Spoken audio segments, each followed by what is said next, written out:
My favorite part about being an apprentice lineman is the challenge it comes with each and every day. Hi, my name is Ezra Lampton. I'm a second-year apprentice here at Mountain States. You can go in and say, this is what I got to do today. How are we going to accomplish this task? And you have your journeyman and your other coworkers there with you to solve those issues each and every day.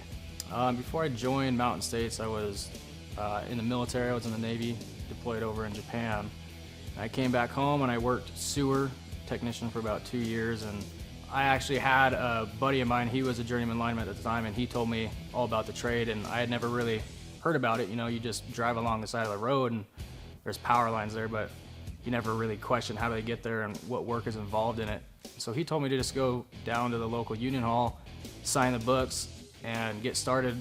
So after I went to line school, I applied through Mountain States. Yeah, I would definitely recommend the line trade to anybody that's got the correct mindset for it. You can't come in here thinking it's gonna be easy breezy walk in the park. It's, oh, you got some class and you got some work to do. It's not easy work. This isn't just a do something kind of job. This is a career. Like, this is your, once you become a journeyman lineman, that's your life.